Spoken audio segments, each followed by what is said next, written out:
Now, The Hunt Palmer Show. This is a catastrophe. You are now listening to The Hunt Palmer Show.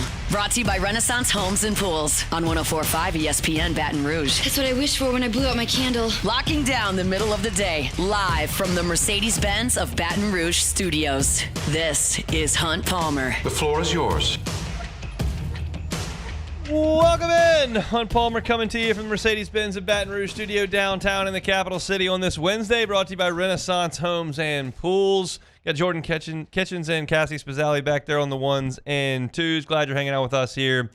About half the work week in the rear view mirror. Start working towards the weekend here. We got a lot to do over the next couple of hours. JD Pickell going to be with us in 30 minutes. He's going to be joining us weekly as he did the last couple of years. We're going to move back from 1:15 to 1:30. This time around to make sure he can join us. But JD will talk some national college football with us 30 minutes from right now. It's What If Wednesday. Do a little bit of that. Got to meet the freshmen, Tyler Miller and DJ Pickett today. Want to spend some time talking about the former five-star freshman cornerback. Michael Katz is going to join us to talk about the Ole Miss Rebels. LSU heads to Oxford in quite a few weeks, but we'll talk to Michael Katz about how Rebels camp has gone thus far. Got to talk about the Saints. ESPN.com's got some future power rankings out. Do a little bit of that. So lots and lots to do. Let's lock it in the way we do every day with our Genesis opening drive. It's time for Hunt's opening drive, presented by Genesis of Baton Rouge. About 10 days ago, I wrote and talked about three position battles that I felt were ongoing as LSU was in the middle of fall camp. And while I technically think they're still in fall camp, like, you're reaching the end of quote-unquote camp.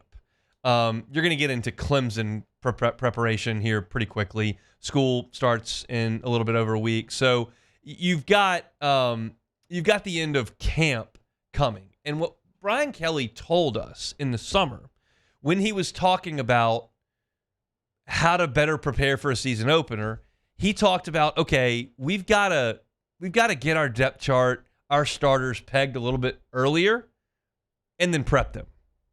Not battling for positions, not self-evaluating. We need to find out who the guys are and then start prepping for the game. And so I think you're reaching that point in the calendar, right? And I think that as we are able to watch practice, and we get more access than most, I'm ready to call three of the position battles. I'm ready to tell you who I believe has been determined as starters at those three positions. One of the ones I talked about was safety. And still, if you go out to practice and you watch a period of 7-on-7 where they run 9 reps, you're going to get some substitutions in and out. If you go out there and you see a period where the offense goes 8 plays down the field, the safeties still rotate a little bit. But I believe the first 2 safeties that are playing, and by the way, the first 2 safeties that Ashton Stamps called by name yesterday in player reviews when asked about communication, I think those 2 are the starters. And I do not believe it is the incumbent in Jarvin Gilbert. I think LSU's 2 safety starters are A.J. Halsey and Tamarcus Cooley. And it's not surprising. When LSU goes into the transfer portal, they're going to get transfers to make an impact. You're spending a significant amount of money out of your budget to do that, and you don't generally spend a bunch of money for guys to sit on the sideline.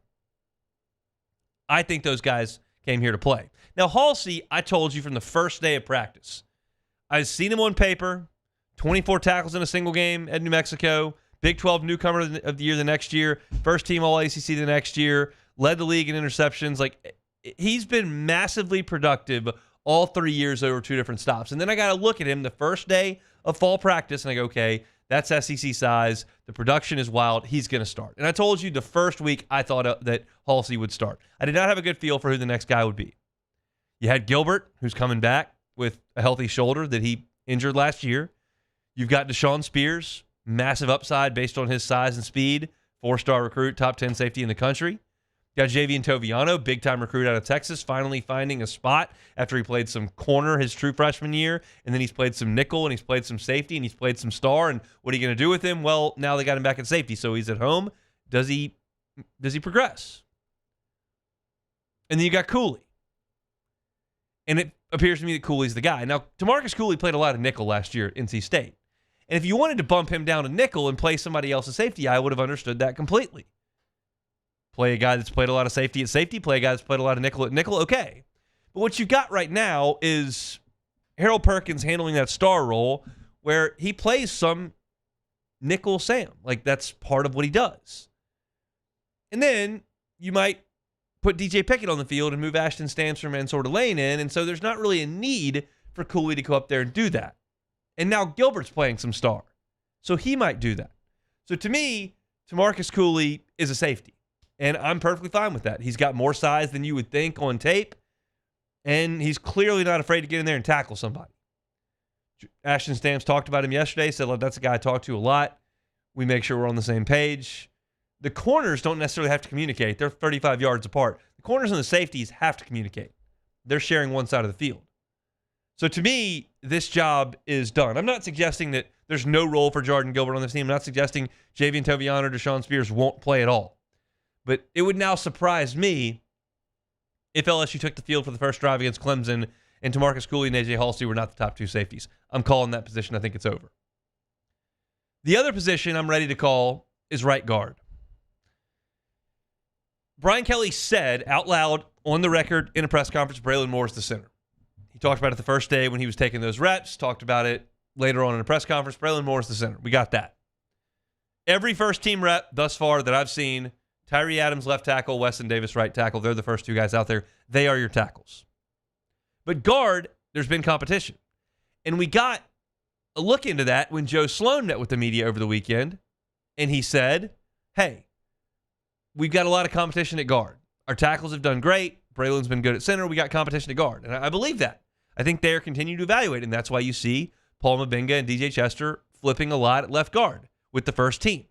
You don't see Josh Thompson come out. Ori Williams has played. Cohen Eccles has played more than Ori Williams, but none of them has played significantly when you consider Josh Thompson's reps. So Josh Thompson played right guard at Northwestern last year. He is, to me, your right guard. I believe that position battle is over. I do not think Cohen Eccles, nor Ori Williams, nor really Paul Mabinga are going to usurp him for that position. So I think that one is done. I think left guard is still open. I'm not calling that one yet. Right guard, Josh Thompson, he's in. And then another one that hopefully is not important. You hope this is not important, but I think the battle has been won, is backup quarterback. I told you 10 days ago I didn't think that it was decided. I thought that there were some ups and downs for both guys. Clearly, entering this fall camp, the experience edge goes to Michael Van Buren in a landslide because Van Buren, one, started 8 games last year as at a Southeastern Conference program. Now, it was a putrid roster, awful circumstances to throw a guy into, but he acquitted himself decently. And then he got to work in Joe Sloan's system in the spring. Colin Hurley got to LSU in the fall as a 16-year-old, turned 17 quickly thereafter, got into a car accident, and missed all the spring. So from an experience standpoint, it's not even close. Van Buren's that guy. But Van Buren had ups and downs, significant ups and downs in early going. Accuracy issues, decision-making problems. But he's also had some high moments. And when you watch him in practice, he'll miss some throws high. He'll sail some balls. Yesterday, Joe Sloan jumped his case in a 7-on-7 because he threw a ball over the middle of the field. And Joe Sloan said, if this and this happens, what's your read? And he pointed to the far left, and Sloan goes, no, it's right here to this side. So clearly there are some things that Michael Van Buren is still figuring out in terms of progressions and reads and understanding the offense. That's obvious from us going out there. But he also makes some really good throws. He's not afraid to throw it over the middle of the field in 7-on-7. He does use his legs very well, better than Nussmeier and Hurley. And he's got the experience. And now you're seeing the reps start to go significantly toward Van Buren. Hurley got some reps yesterday, certainly got reps yesterday with the second team, but Van Buren gets more of them. When they went to 11-11, Van Buren got those reps. So I think that Hurley is competing, but I think that job has been determined. If Garrett Nussmeier's got to miss any time, whether it's to tie a shoe on a play, his chin strap breaks, or he tweaks an ankle or whatever, if he's got to miss one play, one drive, 1 week, 1 month, I think Van Buren's the guy. I know that makes LSU fans crazy for even to mention that and bring it into the atmosphere, as my wife would say. But I think that job has been decided. So as you look across the LSU depth chart, at positions where there's not just a real free rotation. Like wide receiver, they're going to rotate him in and out a ton. Defensive line, they're going to rotate him in and out a ton. I think those are the two that are going to rotate the most, along with running back, but Durham's clearly your guy to start those games. You pretty much got the guys you're going to go out there with. You've pretty much decided that. Now it's up for Brian Kelly and this staff to bear down and get these guys ready somehow, some way to execute better in this game against Clemson on the road than they did against USC, they did against Florida State, and they did against Florida State. They've got to find somehow, some way to get that done. And I think they gave a lot of guys a lot of options early on. They played a lot of guys. They rolled a ton of guys in and out in drills, and they're probably going to do a little bit of that moving forward. But I believe this without any inside sourcing, without me asking or finding out, yeah, this is the deal. They're not going to talk about that at this point in the calendar. But from getting the access that we get at practice, which is substantial, knowing what we know about what these guys have done previous to this fall camp, whether it was at a different place in high school or the spring, I think you've got your answer at just about every position on the field, and you're gaining on figuring out at left guard, where I think it'll be DJ Chester. But right now, he's getting competition, at least, from Paul Mabenga. But I'm calling it A.J. Halsey and Tamarcus Cooley, your safeties. Josh Thompson is your right guard. Michael Van Buren is your backup quarterback. Those, I believe, were position battles 2 weeks ago. I don't find them to be that for the first game as of now. If you told me somebody wiggled their way through over the course of 8-10 weeks in the regular season, that's a different discussion to have. But for right now, fall camp, performance, reps, skins on the wall, I think you understand where this thing is going. So that's my first look at LSU here on this Wednesday. Brought to you by Renaissance Homes and Pools. It's scorching out there. You come home from work. If you just don't even think that you can spend any time anywhere but the couch, but you'd love it if you could go outside and you could get in that nice pool, get a refreshing dip in the afternoon after a tough day at the office, but you can't, or you've got wild and crazy kids and you like to get them outside the house, but it's too hot, well, it'd be nice if you had a pool. Build that pool of your dreams with Joey Blanchard and the folks at Renaissance Homes and Pools. They customize the pool to your exact specifications. If you've always kind of known what you want, they can make that a reality for you. If you have no idea where to start, that's okay. They can show you your options and move you forward with that process. It's an incredible software they've got at Renaissance Homes and Pools that they can, to scale, create that pool in a three-dimensional manner so that you can see exactly what it's going to look like. Cocktail pool for the kids, the grandkids. Want something expansive? They can do that as well at Renaissance Homes and Pools. Check out the website, builtbyrenaissance.com, or give Joey a call on a cell phone. I love giving you the owner's cell phone number. That's a great joy of mine because I know that you're going to be taken care of by a local small business that has customer service right there at the top of its list. And that's the case with Renaissance Homes and Pools. Call Joey at 225-252-7745. Again, 225-252-7745. It's Renaissance Homes and Pools, built by Renaissance.com. They bring you our Thursday or Wednesday shows each and every week. Since we got JD at 1:30, where we usually do what ifs, we'll do What If Wednesday next. The Hunt Palmer Show.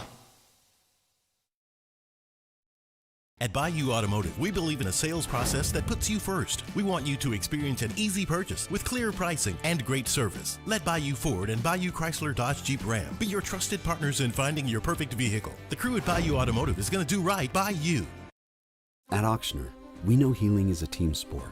That's why we've partnered with world-renowned orthopedic surgeon Dr. James Andrews to create the Auctioner Andrews Orthopedics and Sports Medicine Institute.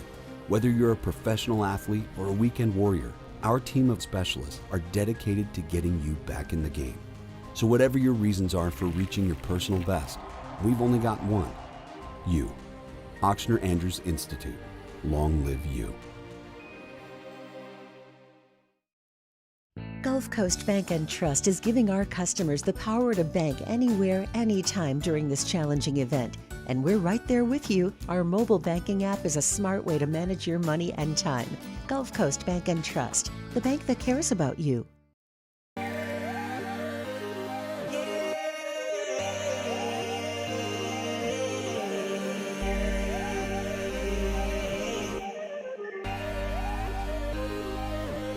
You gotta believe in a dream. Believe. You gotta believe in a dream. Believe.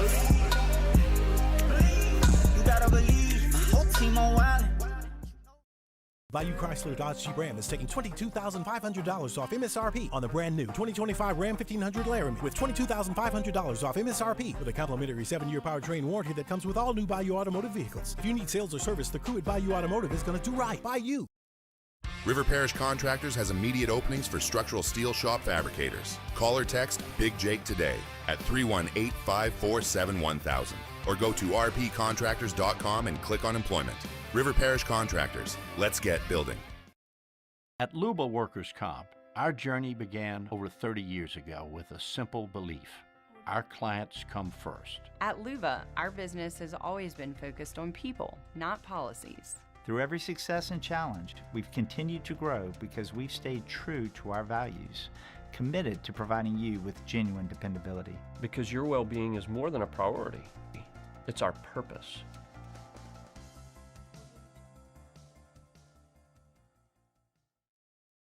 Family owned and community driven. Service Chevrolet Cadillac, a legacy you can trust since 1972.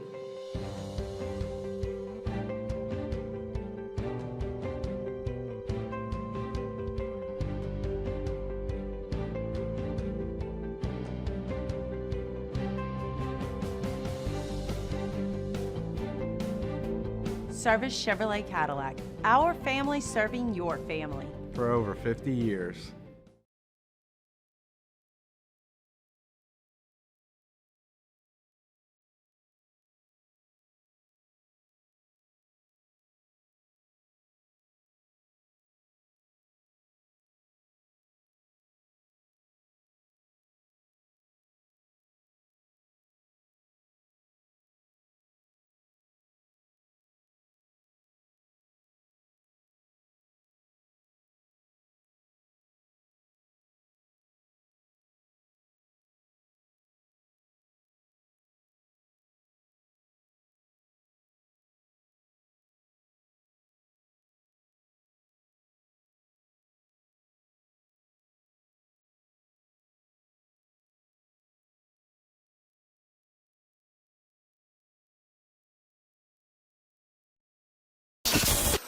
This is the Hunt Palmer Show, brought to you by Renaissance Homes and Pools.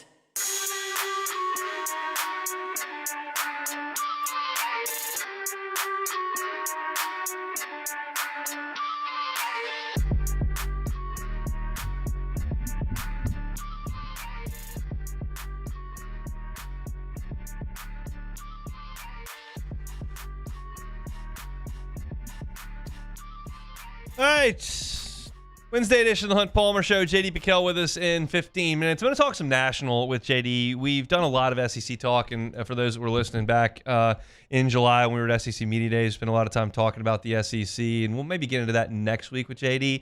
But I want to talk Penn State. I want to talk Michigan and Bryce Underwood. I want to certainly talk Ohio State, who hosts Texas opening weekend, Notre Dame, who plays against Arkansas and Texas A&M this year. I want to do some national college football with JD, so we'll do some of that coming up in 15 minutes. Got a lot to do in our second hour. We'll talk to Michael Katz about Ole Miss, talk some Saints as well, where they rank in the NFL Future Power Rankings that ESPN.com did. So we got lots and lots to do moving forward. But right now, since we'll talk to JD at 1:30, where we usually do What If Wednesday, we'll do it at this point. Time, space, reality. It's more than a linear path. Where a single choice can branch out into infinite realities. Follow me and ponder the question, what if? All right, to kick this bad boy off. All right, Hunt, what if you could go to either Clemson or the Alabama game? I would go to Clemson. I have been to Tuscaloosa. Y'all actually cut up and saved a clip of me on this radio station saying that I love Tuscaloosa. What I mean is that I've enjoyed my time in Tuscaloosa. I think it's a great college town. I think that the area of bars and restaurants called the Strip right off of campus, right by the stadium in walking distance is very cool. I think their stadium is great. I think the environment is really good in the stadium. I've seen it at its best in 2011. It's really good, and I would probably welcome a chance to go back there. I swore after I went in 2015 that I would never go again until Saban quit, Oh, okay. Saban has quit, so I will entertain that idea once again. But I've never been to Clemson, and I love college towns in the SEC. Like, I think that Oxford and Starkville and Auburn are great little towns, and Fayetteville too. I love that. I know Baton Rouge just doesn't really qualify for me. It's like Columbia, South Carolina. It's like Gainesville. It's a little bit like Tuscaloosa in that way. It's like Knoxville. It's a real city. It's got infrastructure, and it's big and traffic. Yeah, you get in and out of Oxford and Auburn really quickly. And I know that Clemson is a small college town by a lake there. I would love to see it. I would love to go. Unfortunately, that's not in the cards here. We're going to stay home and do things for the network and LouisianaSports.net. But if you gave me the option, I would go to the Clemson game. You might be one of the first people that was excited to go to Clemson, South Carolina. I just love college towns. I think they're cool. I think, I mean, I obviously spent a lot of time in them when I was in college. When LSU, I started in 2006.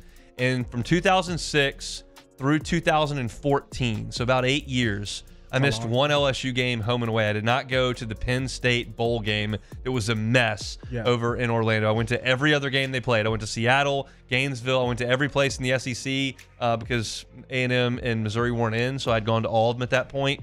I love college towns. I think they're very cool. I would like to see Clemson.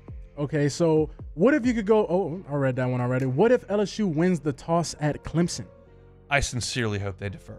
I think – it would be a terrible decision by Brian Kelly if he took the ball and went right into the belly of the beast, cranked that crowd up to 1 million with an offensive line that we're a little concerned about against that front. And I think LSU's defense, this is going to surprise some people, and this is something I'm going to get into over the next 2 weeks. I think the defense is a better unit than the offense. I have made that declaration. I think this defense has a chance to be very, very good. I'm putting them out there first against an offense in Clemson that hasn't run any plays yet, that may be a little bit clunky. Like, I'm putting the defense out there first. I think it's your stronger unit. That hasn't been the case previously. Your offense has been stronger, and I get why Brian Kelly might want to put them out there first. Not this year, not that environment, not this game. You have to defer and put your defense out there if they win the toss. 100%. So what if you could go to one non-LSU college football game this year? Interesting. Some that come to mind immediately. Texas goes to Georgia, but I love Athens. My favorite place in the SEC. I would love to go see that. Really? That's your favorite place? Yeah. Obviously, Texas at Ohio State when it's not cold outside is massive. That would be very cool to go to. It's a banger. Oregon plays Penn State, and I don't know where that game is, but I saw it on the schedule. I know Oregon plays Penn State. If that's in Happy Valley and it's a whiteout, that's a very attractive game that I might want to go to. I'm not going to go Ohio State, Michigan, even though that would be a cool game to go to because that's just going to be too cold for me. After Thanksgiving in that one, I guess, would be in Ann Arbor. That's too cold for me, so I can't do that. But I think pinning me down, it's probably Ohio State, Texas in the shoe. But Oregon, Penn State, especially to whiteout, is a very close second. I'm trying to figure out where that is for you real quick. Goodness gracious. Cannot find it. Well, whatever. What's the move? I cannot find it. I'll find it. Yeah, I'm by Read me the next one. All right, so what if the Saints go 2-15? This is like a setup? What's going on here? What's going on here? They'll be in position to take a quarterback if that happens. Now, if they go 2-15, it would stand to reason that neither Tyler Shuck or Spencer Rattler had a very good year. I suppose it's possible that one of them plays well and the record is what that is. But it's unlikely. Yeah. Like if they had the worst defense in the NFL and they can't run the ball at all, but they do throw it a little bit, maybe I change my tune. But if they go 2-15, you'll have waited through this year. Maybe you've seen something very positive from the young defensive players. Maybe you've seen something positive from the offensive line, but the quarterback maybe the quarterback is the problem. Yeah. And if the quarterback is the problem and other things look better, you can address that if you go 2-15 because you will have the first pick. Oh, you'll have if you go 2-15. So, that wouldn't be the worst thing in the world. I think you're doing us a disservice. I see 3 wins at best. Okay, two. We can get 3. We can squeeze 3 out. Okay. By the way, going back to our last question, Penn State against Oregon is in Pennsylvania at Penn State. Probably a whiteout, and in September when it would be warm. Yes. I would like to ask the jury if I could change my answer from the past question. Give me Oregon at Penn State in September. I would like to go see. It's gonna be rocking. And then finally, what if Beck takes 6 months of family leave? That was from the Bayou Ford chat. I believe Nookie came at us with that one. We can't have Beck taking 6 months off. I've heard about these cushy corporate jobs that are offering 6 months paternity leave and all that kind of stuff. Yeah, I'm jealous, first of all, very much so. My wife did not get 6 months full pay in either of her maternity leaves at two different places. I certainly wasn't offered 6 months paternity leave here. Got a wonderful company that we work for here. Yeah. 6 months of full pay paternity leave not in the cards. So Beck's not going to get that. If he takes that, it's going to be a pretty sizable pay cut for Beck if he does that. But we are happy to announce that baby Beck did come either late last night or early this morning. Yes. Happy, healthy baby girl. So everything sounds good on that front. We'll let him do some announcing when he gets back on names and give stories and all that kind of stuff. But thrilled to get the announcement that baby Beck did arrive overnight and is happy and healthy. And that's fantastic news for the whole Beck clan. Yes. Shout out baby Beck. That's right. Shout out baby Beck. We got anything else? Not to my knowledge, no. Well, let's look in the Bayou Ford chat, see if we got some. We got some really nice golf courses up in South Carolina. Hunt. I played some South Carolina golf. Played Harbortown and the two courses there in Hilton Head as well. They're calling me a Bama fan because, again, I said I liked Tuscaloosa. Seth Rushing says, what if Hunt hit his driver 400 yards? 400 yards would be good. Yeah. If I could do that and find a way to straighten it out, we probably wouldn't be doing this show. I'd be making a lot of money on the PGA Tour because hitting it 400 straight is going to net some significant dollars. Even I could get it around at that point if we could hit it 400 because I've had 50 yards on everybody on tour. Yeah. That'd be good, but I can't do that. So Brian Burgess says, what if LSU beats Clemson? How bad will the meltdown from the naysayers be? In fact, there won't be any meltdown from the naysayers. If you're talking about the LSU fans, they'll all be thrilled. That's the beauty of being a hater, the beauty of being someone who is pessimistic all the time, is if things go poorly, you're right. Yeah. And if things go right, you can just celebrate. That's what I don't appreciate about some of the folks on Twitter that hit me up, especially during a long baseball season, that just say consistently that LSU's terrible, LSU's terrible, LSU's terrible, and then they win the national championship and you just celebrate. Well, that's a convenient way to put yourself out there. Well, I feel a little exposed because that's how I was with the Saints last year. Like when we had Dennis Allen, I wanted nothing but the worst to happen. But when it did happen. Yeah. Oh, you remember I wasn't here. I was jumping up and down. I was happy. And the last one here from Nookie, what if Hunt live streamed the times he hangs out on TexAgs?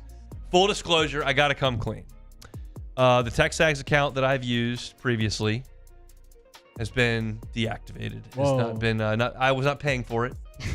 We were splitting it, and the determination was made not to further involve that investment. So I'm very disappointed to reveal that. I can still watch the YouTube videos, which I do. And keep in mind, I always say this, I think the TexAgs crew does an awesome job, but I'm definitely never going to go there when they win. Like, that's a given. I'm only going to go to see how they react to a loss.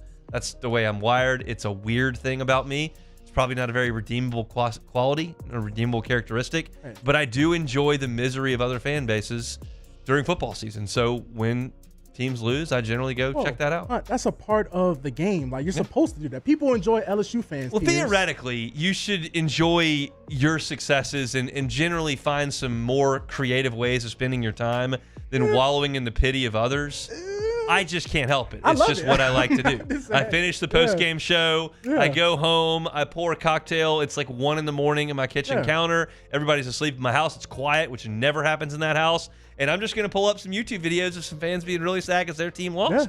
That's just the way that I'm going to be. Just the same reason why when LSU loses, whiskey and wine views were double. We're double. It's just the way it is. And so it's not a redeeming quality of mine, but it is what I'm not going to hide from it. It just is what it is. So that's it for What If Wednesday here on this Wednesday. We come back. JD Pickell talking college football next. The Hunt Palmer Show. One Bath and Closets. OneBathAndClosets.com is the website. David Duvall and his team, 30 years redesigning and remodeling bathrooms and closets. Closet space is a big, big deal. I moved into my first home that I purchased, and the closet space, not great. And so the girlfriend at the time, now wife, moved in, said, this is atrocious. And there was nothing we could do to fix it at that point, we thought. So we shoved a bunch of stuff in the closet and put some stuff in the attic and had stuff in boxes, and the closets were a mess, and it was just a disaster. And we knew we were moving because baby number 2 was coming, so we were going to get some more space. But had we not moved, we could have customized the closet with David Duvall and his team. So if you would like a better closet situation, it's the long way I'm going to get to this, but you don't want to move because you got a great interest rate or a great location or a great house, just the closet situation is not what you want, David Duvall can help you with that. They can build you a new closet customized to your specs, or they can help you use your current space more efficiently with some accessories in that closet. Go see the great work at onebathandclosets.com. You'll see what I'm talking about. It's customized, it's gorgeous, it's functional, and he will do it right the first time and leave the competition behind. It's One Bath and Closets. Check it out online, onebathandclosets.com. There it is, the extra mile, on the border of expected and extraordinary for those willing to go further, like vans customized for work or play, with safety and tech to keep you connected, supported by a 5-star sales, service, and finance team, and backed by the 1-star you know. So go the extra mile. It's never crowded, because so few have what it takes to go there. Mercedes-Benz Vans. Breck teamed up to reimagine your parks, and you imagined big. With your help, we went to work, creating 12 beautiful community parks across the parish.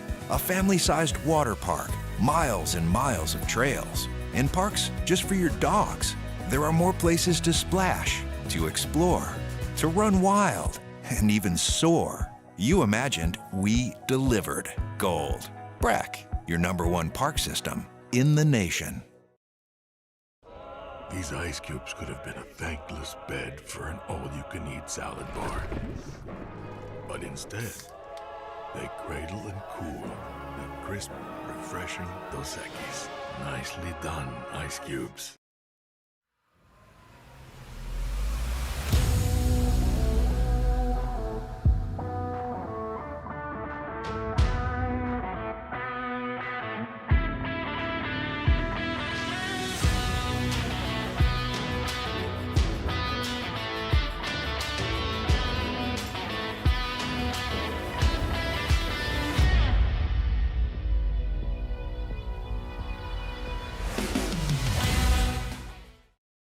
Man, age is just a number. Don't let it dictate how you feel. Goodwood Men's Sexual Wellness has anti-aging services that can help you look and feel your best. Visit yourgoodwood.com and discover a renewed sense of vitality. We typically think of stress as being bad for us. At Our Lady of the Lake and LSU, we are researching how certain types of stress, such as exercise, can be good for our immune health. By studying people under extreme stress, such as athletes, astronauts, service members, and first responders, we're learning how to improve the immune health of everyone. That's the power of research. That's the impact of champions. Together, we roar. At Luba Workers' Comp, our journey began over 30 years ago with a simple belief. Our clients come first. At Luba, our business has always been focused on people, not policies. Through every success and challenge, we've continued to grow because we've stayed true to our values, committed to providing you with genuine dependability. Because your well-being is more than a priority. It's our This is the Hunt Palmer Show, brought to you by Renaissance Homes and Pools.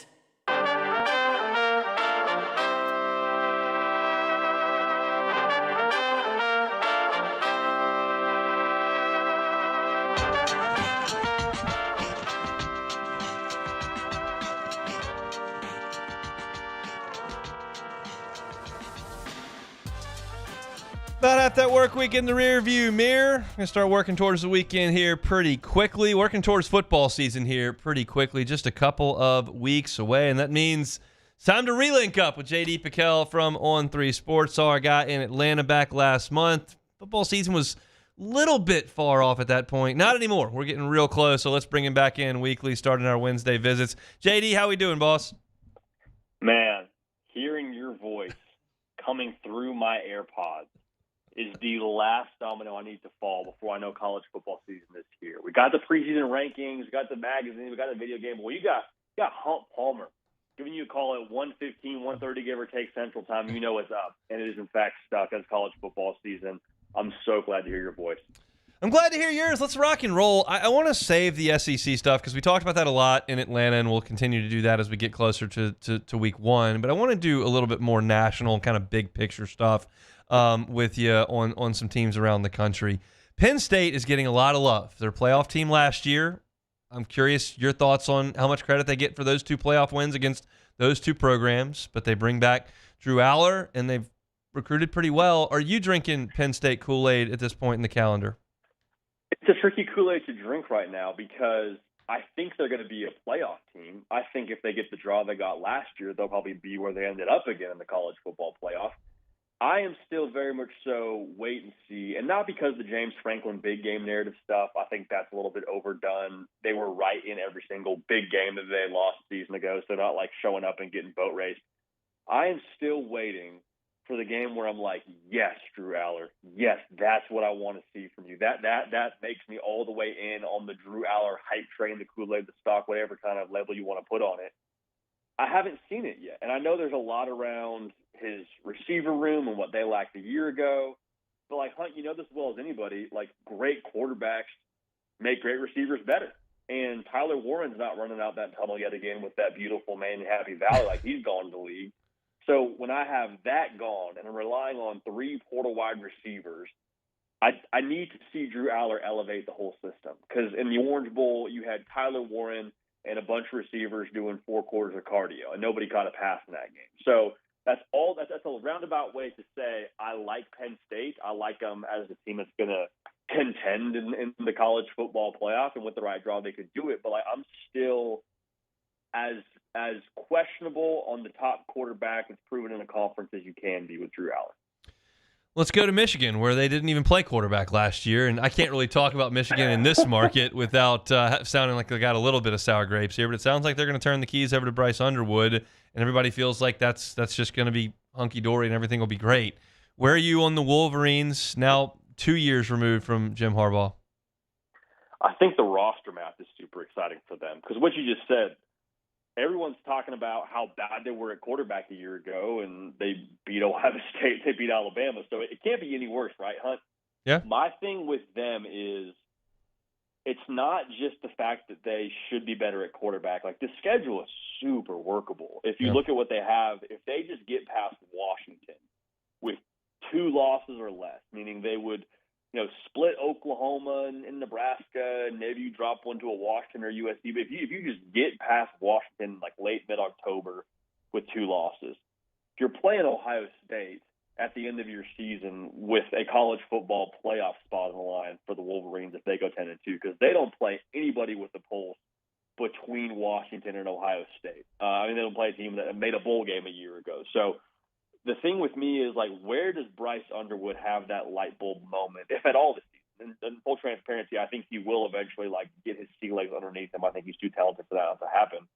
But does that happen, like, against Oklahoma, and then you're good to go from there? Does that happen against USC, heading into the rest of your October slate? I don't know. And so once that light bulb comes on, I think that Michigan's going to be real dangerous. But where it comes on, to me, is the most intriguing part. Last thing I'll say, the fact that they don't have as much firepower around him does give me a little bit of caution with Michigan.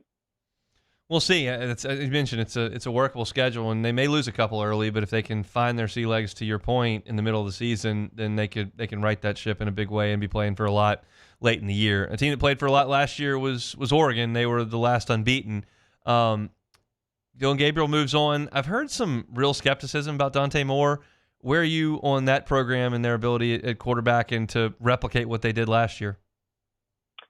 I think Oregon, and it's going to sound bizarre, Hunt, so just roll with. I think Oregon might actually be better positioned than where they were a year ago. Now, position is the key word. I don't know if they'll be better, like, wins, losses than last year, but we talk about Dylan Gabriel and all his, experience in college football. Like, he had a spring to learn that system, and he looked like he only had a spring to learn the system those first few games of the year. Remember that first month of the season, we're like, hey, what's up with Oregon? Hey, is Oregon maybe one of those teams that we were way too high on in the offseason because they play with their food? That first game against the G5 school, and then I believe they play with their food against Boise State, and Boise State turned out to be pretty good. But the point I'm making here is Dante Moore has had 2 springs, and by the time he starts his first game for Oregon, 2 fall camps.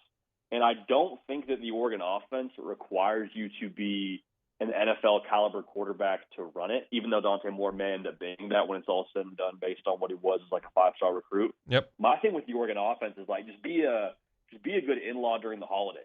You know what I mean? Like nobody's looking at the brother-in-law that shows up, to be the guy that's making all the great jokes, be the life of the party.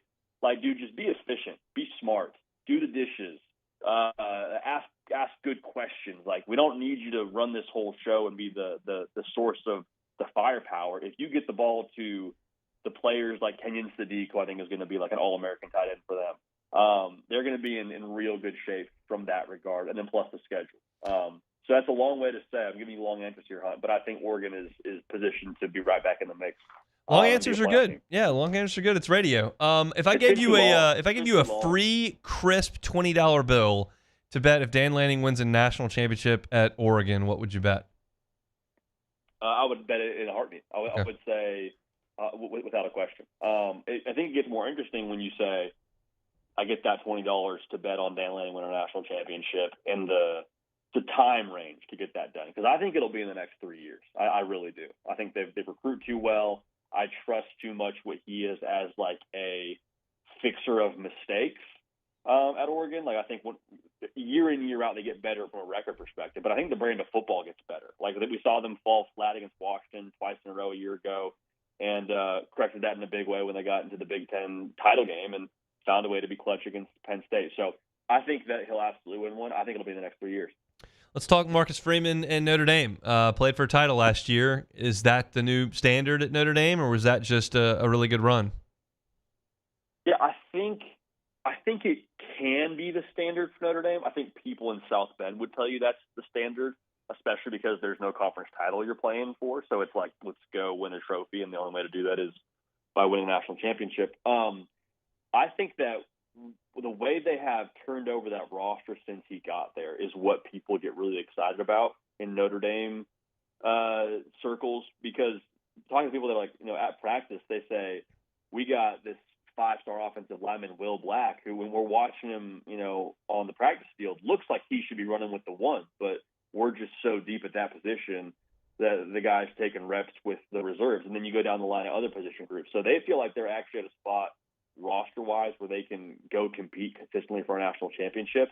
My thing is, like, once they actually compete in that tier consistently, that's where I think it gets kind of sticky around dealing with Notre Dame, because the narrative has never been around the brand of Notre Dame or, the pageantry or like how awesome Notre Dame is for like the college football, history book. It's always been, well, yeah, but they play a weak schedule, get to the college football playoff and get boat raced. If they do what they did a year ago and just like get to the playoff and like make some noise, I think at that point they start to stockpile talent. And at that point, then I think it does become, okay, national championships, not just like a dream, but like a true goal that is attainable here semi-consistently. Do you think they make the playoff this year? I do. I think they do it at 10-2, though. I think they get a tiebreaker with the win over Miami to start the year. All right, one more national team, and we'll leave the Midwest and head down to the Southeast and go to Florida State. I don't really have a great explanation or a vision for what happened last year, but from them to go to what they were 2 years ago to what they were last year is shocking. Do you trust Mike Norvell to fix it? I think fix it's a funny phrase they're trying to sort through in Tallahassee, because I'm with you, Hunt. Like, I mean, a year ago we're talking about Mike Norvell for the Bama job. Remember that? Yeah. Like oh man, he got re-signed. Good for him. Tallahassee's in a good spot. Future is bright. And then they just put the entirety of that fan base through. I mean, I think they all probably need to go to therapy after what they saw last year. Like, that's traumatic in every single sense. So I think fix it to me, if I'm a Florida State fan, isn't, oh, we're back competing for the ACC and we're talking about, being a fringe playoff team. To me, fix it is just like, show me that everything is just repaired. Like, you tear the ACL, we're not asking you to go run a marathon the next day, the next season. It's like, show me you can like jog in place a little bit here. Like 7-5 for Florida State is not the standard, and it probably would taste like vinegar going down for the good folks in Knoll Country. But I think 7-5 is like, okay, we're back to neutral, we're back to stable. Mike Norvell isn't a terrible football coach. If you believe that, you're crazy. Like, okay, we're bad year, fluky year in some ways. Team look, I didn't want to play past week 3. Okay, now we can reset and start to build again. Like, just get back to stable is my big task for them, which I think they can. I think the margin for error is a little bit more slim with how they're going to run that offense with Castellanos. If it works, I think it'll work pretty visibly in the first month of the season. Unless you picked the wrong 2 years to play that program. That's pretty evident at this point, Jordan Travis's last 2 years as the starter. Well, JD, tell everybody where they can find all your preseason stuff. I know y'all are rolling out the content here before they kick it off. Yeah, I mean, well, we'll be on here every Wednesday, which I'm just psyched for. I introduced myself to Jordan on the way in. I'm pumped about working with him. I mean, great people in the control room. But if you want to listen to more of our stuff on our YouTube channel, we'll have content for you all college football season and beyond.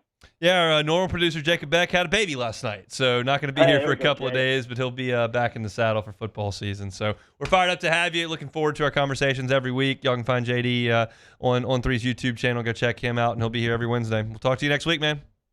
You're the man, huh? Love you, brother. See you soon. JD Pickell on 3 Sports. That I hadn't thought about that in a second. That LSU just picked a horrendous 2 years to play Florida State. Like, just horrendous 2 years.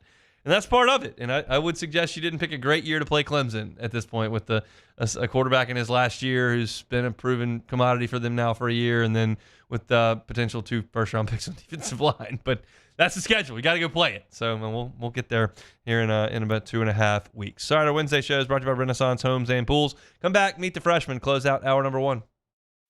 The Hunt Palmer Show.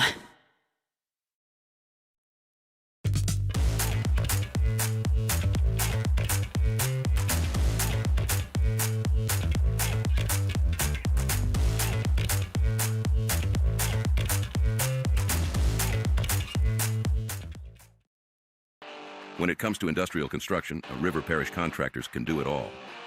Mechanical, structural, custom fabrication, specialized welding, and turnaround services.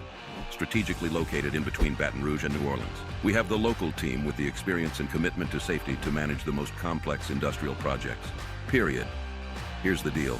Partnering with us means your project is delivered on time, on budget, and most important, safely. River Parish Contractors, let's get building. These are the luckiest ice cubes in the world. They could have been a thankless bed for an all-you-can-eat salad bar. But instead, they've been called upon to cradle and cool a crisp, refreshing Dos Equis. Looks like the lucky just got luckier.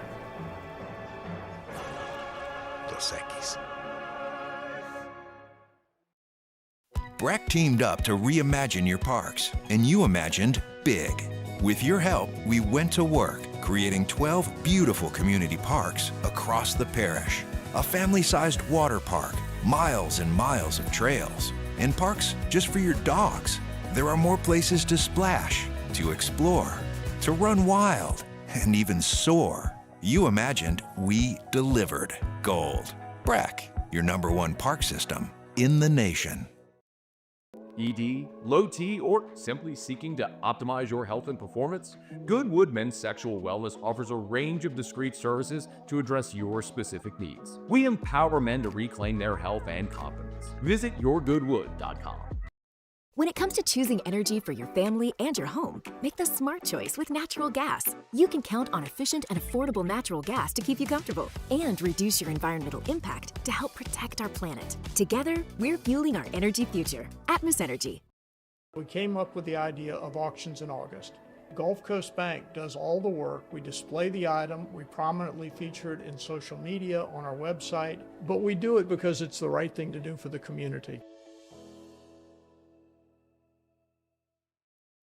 It's not just a game, it's a religion. You've got your team colors, team swag, and now your very own website. LouisianaSports.net. Everything LSU, Saints, and Pelicans. Sports on demand. In-depth coverage by sports writing pros with continuously updated news. And with the LouisianaSports.net newsletter, you get pinged directly with top trending stories. Best of all, now and always, no paywall. It's free. LouisianaSports.net. Powered by 104.5 ESPN Baton Rouge. Your home for Louisiana sports.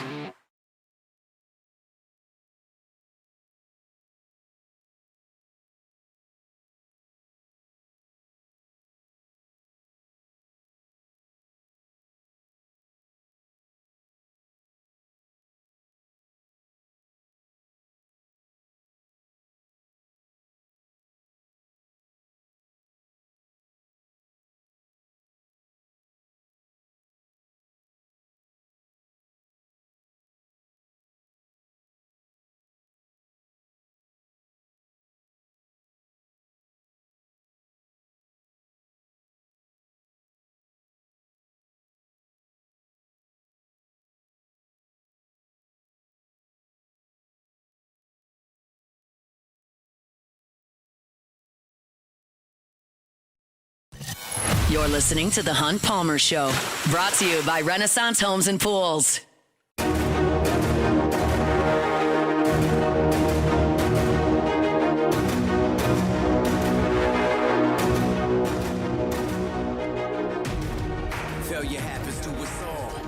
Basically, Ole Miss's entire roster is gone from last year, so we'll talk about the Rebels with Michael Katz coming up in 10 minutes. What does Lane Kiffin's team look like here? That's going to be a big trip for LSU up to Oxford, Mississippi. It was a monster game last year that LSU came out on top in overtime. We'll talk Rebels here in 10 minutes. But to close out hour number 1 on this Wednesday, let's do some Meet the Freshmen. Meet the Freshmen. Freshmen. Meet the Freshmen. They're the newest Tigers on the team. LSU's offensive line class this year was phenomenal on paper. Obviously, the headliners were Carius Kern and Solomon Thomas, but you also had an in-state win with a legacy in Brett Bordelon. And our next Meet the Freshman guest here, Tyler Miller. Tyler Miller from Laurel, Mississippi, 6'5", 315 pounds, a consensus 4-star recruit across all 4 services. Rivals had him as the number 3 player in the state of Mississippi and the number 10 interior offensive lineman in the country. He was also the number 20 offensive lineman in the country by On3. Big-time recruit that LSU pulled in, beat out some high-profile teams for Tyler Miller's services. And Brad Davis has done this consistently. He has won out over big names and big programs on the recruiting front for these offensive linemen. Now, they've got to get to the field this year and be really good players, not in Miller's case, in these freshman case, but the guys that Brad Davis has brought in now since he got here in 2022 have got to start to be your starting studs.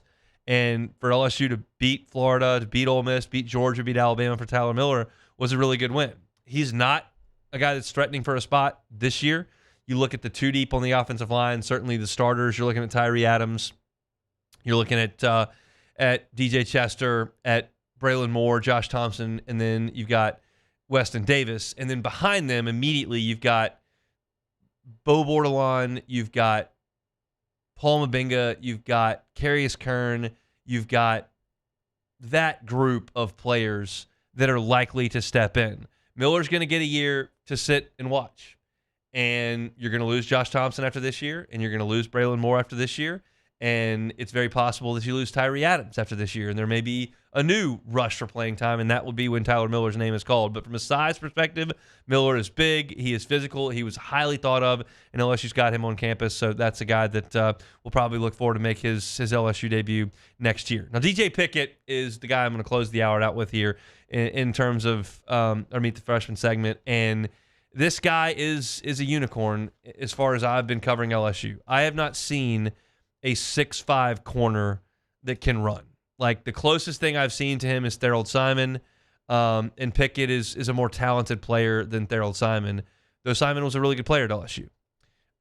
Pickett was really thin when he got to campus, and he's still thin, but he's put on about 15, 20 pounds reportedly, and I'll tell you this about DJ Pickett when you watch him play at practice. He is not afraid to put his hands on people. He will mix it up when the ball's in the air. I believe, as I watch, there are going to be some flags for pass interference. And as I said yesterday when talking about the reps, and I'll say again today, I would much rather a young defensive back be in position and commit a pass interference in practice than to just be beat and not make a play on the ball. Pickett makes a play on the ball and the man just about every time. And he spent the majority of the first 2 weeks going head up on Chris Hilton in about every rep, and he lost about every rep because I believe Chris Hilton is the best wide receiver on this football team. I think Chris Hilton is an all-conference player that's going to have a monster year and lead LSU in receiving. And I think it's intentional that Corey Raymond pointed to number 3, meaning Chris Hilton, and then pointed to his number 3 and DJ Pickett and said, go cover him every rep. Because Corey Raymond knows what superstar freshmen look like. Because he's coached him before. He coached Derek Stingley. He coached Eli Ricks and Christian Fulton. He coached these guys that were precocious young talents that got to the field quickly. And I believe DJ Pickett will get to the field very quickly. He will play on defense against Clemson. You have heard me time and time again in these Meet the Freshmen sound like I did with Tyler Miller, and like I did with Zion Williams and Brandon Brown and JD LaFleur and all these guys that I don't think are going to play. DJ Pickett will play. He will play early. He will play often. And if he emerges as a solid to really good SEC cornerback this year, it raises the ceiling of the defense. And that's a big, big piece to what LSU wants to do defensively. So that's your two Meet the Freshmen here on this Wednesday. Tyler Miller and DJ Pickett. Missed any of the first hour? Catch it on demand wherever you find your sound. We'll pause for national headlines with SportsCenter and come back. Talk some Ole Miss football with Michael Katz. The Hunt Palmer Show. Genesis of Baton Rouge. GenesisofBatonRouge.com is the website. Every car that's on the lot is online at GenesisofBatonRouge.com. Most of you that are driving around listening to me or catching me on a podcast while you're working out or in transit, most of you haven't driven a Genesis. It's fairly new to the game. A lot of folks are very loyal to their car brands. I understand that. They understand that at Genesis of Baton Rouge. What they're asking is for you to give them a shot. Go by and see them airline at PQ. If you're in the market for a new vehicle, whether that's tomorrow or in the next 6 months or in the next year, you're probably going to be on Airline Highway. Just make that one stop off at Genesis of Baton Rouge and see why it is a luxury brand of vehicles at a reasonable price. It's a phenomenal staff, incredible benefits and perks that come with being a Genesis driver. Great location there on Airline, and an amazing warranty, America's best warranty, in fact. Check out that whole inventory online at GenesisofBatonRouge.com. At Bayou Automotive, we believe in a sales process that puts you first. We want you to experience an easy purchase with clear pricing and great service. Let Bayou Ford and Bayou Chrysler Dodge Jeep Ram be your trusted partners in finding your perfect vehicle. The crew at Bayou Automotive is going to do right by you. Baton Rouge's home for real rock. It's Eagle 98.1. Foo Fighters. Led Zeppelin. AC/DC. Pearl Jam. And the flagship home for LSU sports. Take us anywhere with the Eagle 98.1 app. Eagle 98.1 is the rock station. Today, we are shaping tomorrow. We are researching how extreme stress impacts the immune system, from trauma victims to athletes and even astronauts. Our work is leading the way in sepsis treatment, saving countless lives. We're unlocking the mind with music in exciting new ways. Our Lady of the Lake Health and LSU are improving the health of our state. That's the impact of champions. Imagine the impact we'll have on the future. Together, we roar. Hi, this is Beth Serena. Welcome to my pool.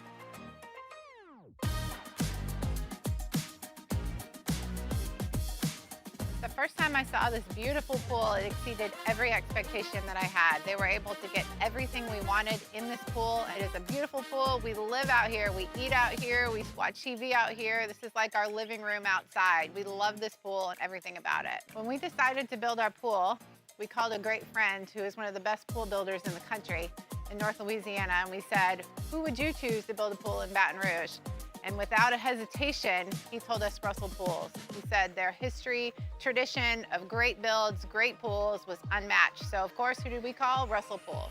The advice I would give to anyone looking to build a pool is first call Russell Pools. They'll do an incredible job. It'll be incredibly organized. It'll be time efficient, and you will have your pool in no time.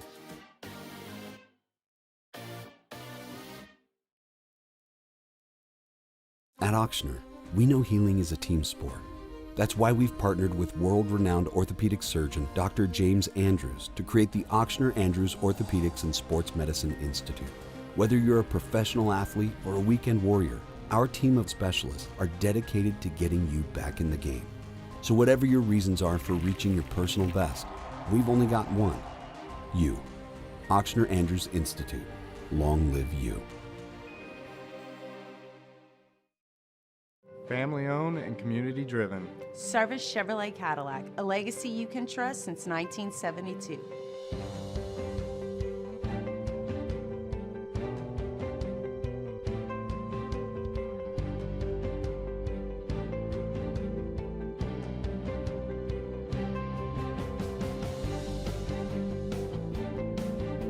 Service. This is SportsCenter. I'm Christine Lisi. The Browns dealing with another injury at quarterback. Shedeur Sanders injured his oblique throwing this morning. He is set for an MRI to determine the extent of that injury. Bills running back James Cook got his payday, signed a 4-year, $48 million extension, includes $30 million guaranteed. He is the 6th core player Buffalo has signed to a multi-year extension this offseason. Unsportsmanlike co-host Chris Canty. This team is loaded. 1 through 53, it's one of the best rosters in the NFL. There is no excuse for them not to get over the hump. They're going to be in the postseason. They are going to host a home playoff game. At some point, something about the Bills' postseason fortune has to change. They can't continue to lose to Patrick Mahomes. Buffalo is 0-4 in the playoffs against Mahomes and the Chiefs. Tom Dundon, owner of the NHL's Carolina Hurricanes, agreed to buy the NBA's Portland Trail Blazers for a valuation of more than $4 billion, intends to keep the team in Portland. The MLB leading Brewers and Pirates scoreless, top of the third. Milwaukee seeking a 12th straight win. Your summer drink is here. Twisted Tea is a smooth, refreshing, hard iced tea with 5% alcohol, making it the perfect drink to take any day this summer to the next level. Twisted Tea Brewing Company, Cincinnati, Ohio. Please drink responsibly. Now, The Hunt Palmer Show. This is a catastrophe. You are now listening to The Hunt Palmer Show. Brought to you by Renaissance Homes and Pools on 104.5 ESPN Baton Rouge. That's what I wished for when I blew out my candle. Locking down the middle of the day, live from the Mercedes-Benz of Baton Rouge studios. This is Hunt Palmer. The floor is yours. Hour 2, Wednesday edition of The Hunt Palmer Show. Officially half that work week in the rearview mirror. We are working towards the weekend here on this Wednesday. We'll talk Saints here in 15 minutes, but I want to talk some Ole Miss Rebels. To do that, we bring on Michael Katz from the Northeast Mississippi Daily Journal. Join us on the Jim's Firearms Hotline. Michael, we appreciate some time. How are you? I'm doing well. How are you? Doing quite well. I'm curious the reaction to last season by the Ole Miss faithful. How much time do you have? I got 15 minutes. Okay, perfect. That should cover it. No, I think that last year with the preseason expectations the way they were, I mean, that was a top 5-10 team. That was probably should have made the playoffs if you look at all the stats. The number 2 scoring defense in the country, the number 3 scoring offense, 2 first-round picks, and you end up losing 3 games by 13 points, including one against LSU that they never trailed in until it was over. Just kind of lost ways in just kind of tragic ways if you look at it from the Ole Miss perspective. I think there was a really big hope that was going to be the team that broke through. Obviously, Lane Kiffin has really turned around the culture there and created a winning program. I mean, there were times, in the last few decades when an 8-win season would be a colossal win, and now 8-win seasons are that's not going to cut it these days. So, but I think the standard was just so high based on the 11-win season the year before and everything they had coming back that they did fall a little bit short. But if you're looking at the numbers and the personnel, that's just one of the best Ole Miss teams ever, and just everything that could have gone wrong in close games did. It's tough to swallow, but I think if I'm Lane Kiffin and I'm talking to the booster base to get them to reinvest in what they did the previous year, I go, did you watch what happened in Oxford against Georgia? Because when you understand how low Ole Miss can sink when things are not good, and you see how good they look that day, like, to me, that's proof of concept, no? Oh, 100%. And I think that the crazy thing about that Georgia win, and that, I mean, that's probably one of the most impressive wins in the regular season last year by anybody in college football. I mean, Ole Miss dominated a very good SEC championship Georgia team that had absolutely throttled them the year before. And then they have a bye week, and then they come back, and then they lose a heartbreaker to Florida. But I do agree that it's proof of concept that if you can bring in the sorts of players that you need to win those big games. I mean, it was quite apparent that in 2023, when they went to Athens and they lost 52-17, they didn't have the personnel. Well, they went and got the personnel, and they won that game the next year. Now, they lost a couple other games they shouldn't have won, but they had the personnel to be in every single game. There's no question about that. So I do think that Lane has proven that you can win the big games at Ole Miss. It's just they have to kind of get out of their own way at certain moments. But the talent, the personnel, the coaching is there. It's just they got to win those close games when they have the team to do it. Yeah, to big picture here, like you said, they had the personnel to go win that game. They had the personnel to go win. They went and got that personnel. A lot of that just left. Did they restock those shelves adequately, in your opinion? I think that it's, again, the numbers, the number 2 scoring defense, number 3 scoring offense. I don't know if it's like fair to expect a bunch of new guys. I mean, they've got 4 full-time starters back. That's it. That's a pretty jarring number. But as Lane has done really well, they attacked the transfer portal. They've brought in guys with a lot of experience at a lot of different places, including, Power 4 programs. And they've also recruited well too, particularly on the defensive line. That defensive line was, I think, number 1 in the nation in sacks per game. Walter Nolan was an All-American, Princely Mondial, and they had all these really star players. And again, expecting someone to walk in and be like Walter Nolan immediately is probably unfair. But I think they have a lot of really good pieces there. I think the wide receiver room is going to be really, really good. Again, they attacked the portal and they brought in some good recruits. And then, at quarterback, Austin Simmons, that Georgia game, that sort of changed everybody's perception of him. He came in when Jackson Dart got hurt, and he led a huge touchdown drive, and that's sort of all we know about him. And it looks pretty when it comes out of his hand, but we ultimately don't know what's going to happen when the bullets fly. So I think there's a ton of talent with this team. I think there's a lot of potential for them to overperform, but the schedule comes at them pretty fast this year. You don't get those 4 non-conference games to ease into things. That Kentucky team that beat you at home last year is your second game. Then you get Arkansas, which is never a normal game. It's going to come. It's going to come at them pretty fast. The talent's there, but they don't have a ton of time to figure it out if it's not working on all cylinders immediately. Michael Katz is our guest with the Northeast Mississippi Daily Journal, covering the Ole Miss Rebels, talking Lane Kiffin's program as they head into the 2025 season. Can you compare Austin Simmons to Jackson Dart?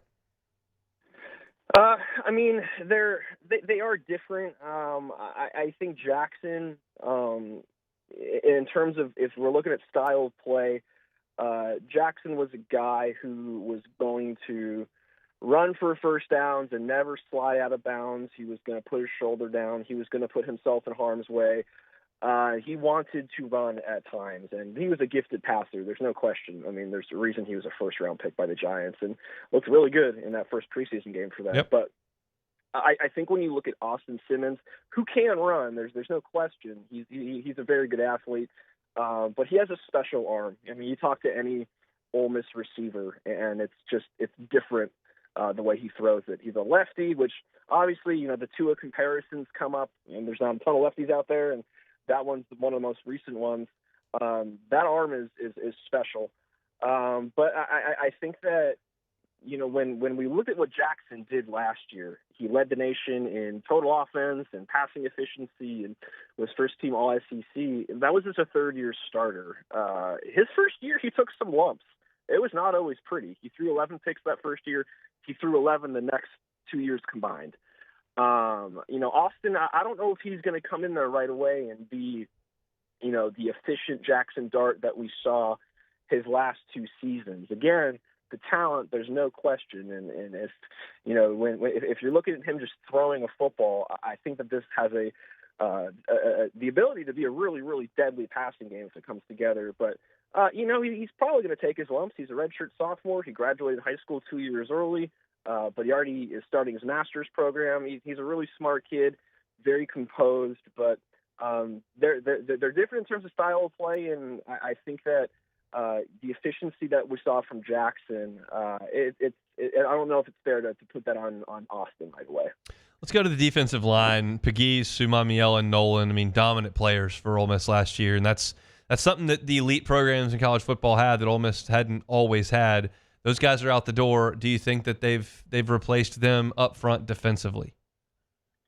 Yeah, I think, again, it's not the household names that they brought in through the portal last year. I mean, last year when they brought in Walter Nolan and Princely for A&M and Florida, respectively. I think that we all knew that they were going to be all SEC caliber players.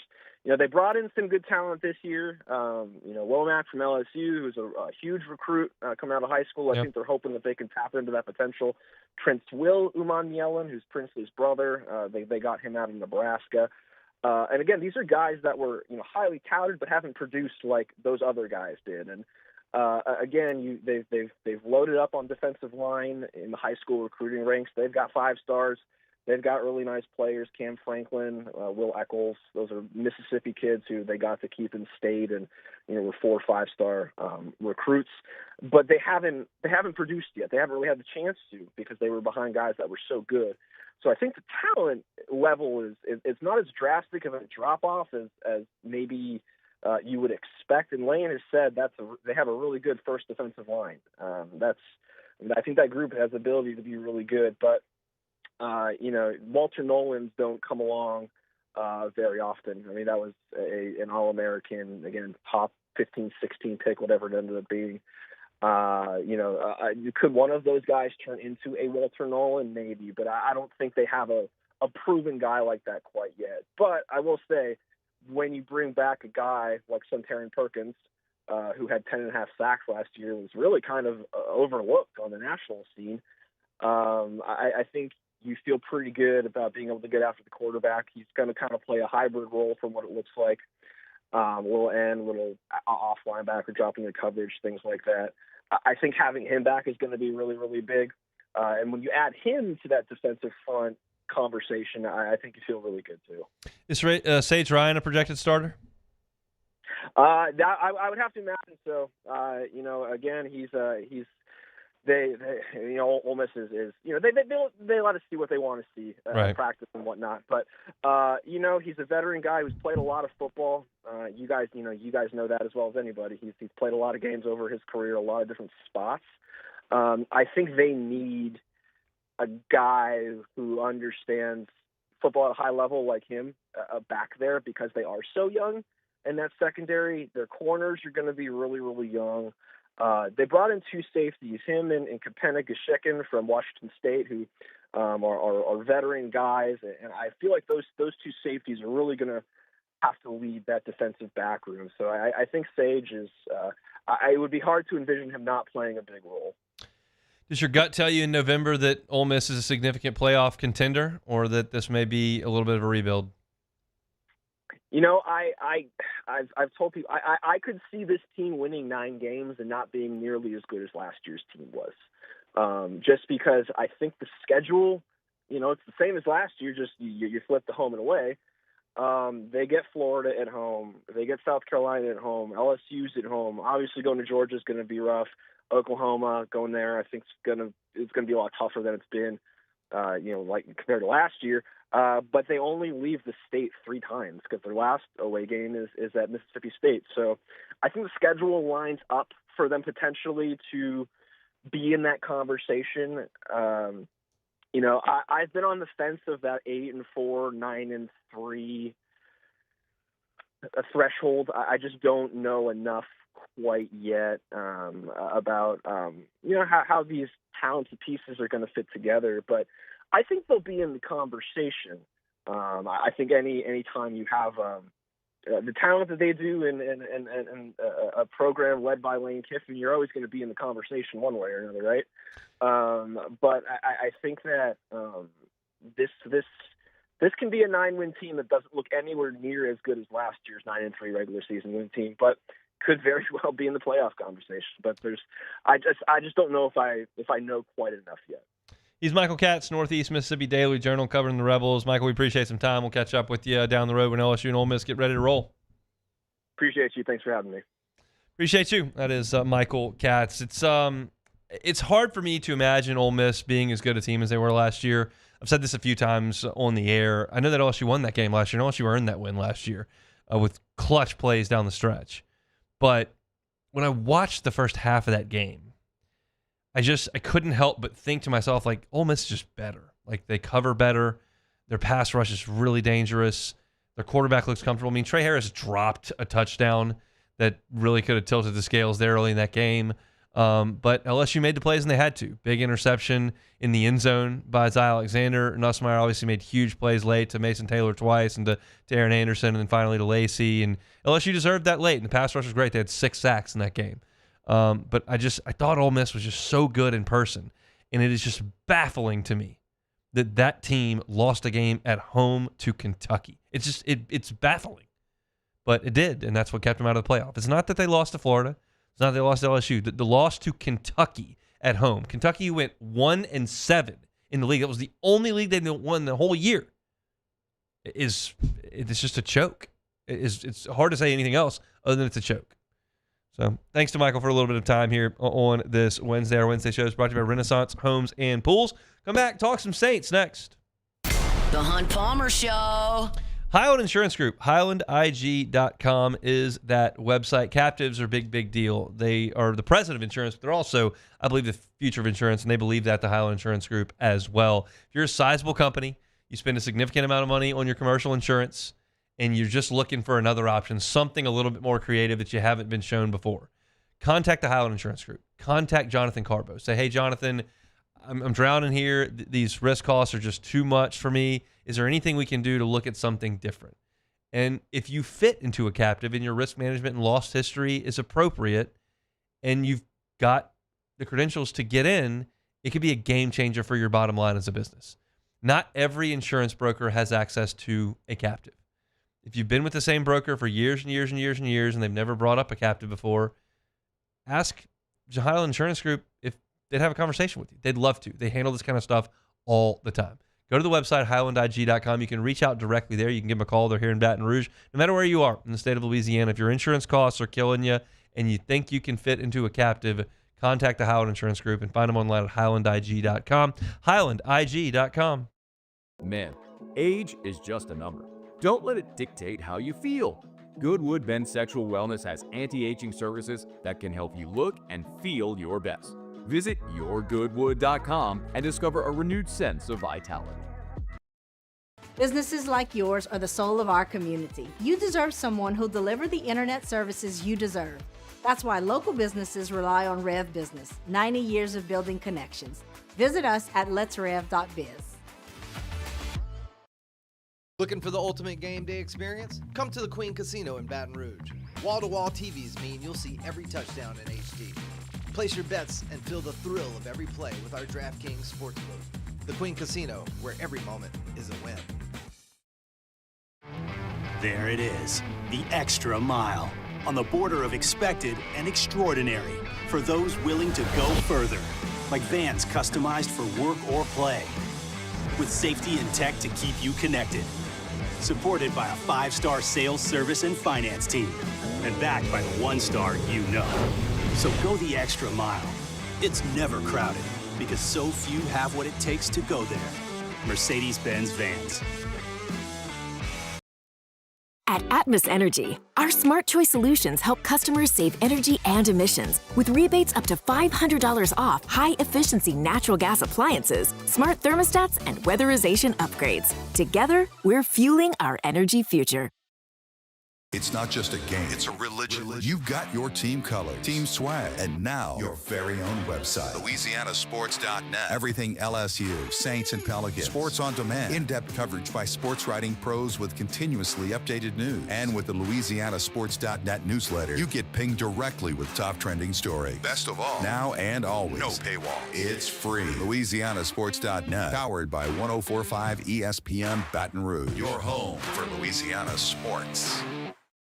We typically think of stress as being bad for us. At Our Lady of the Lake and LSU, we are researching how certain types of stress, such as exercise, can be good for our immune health.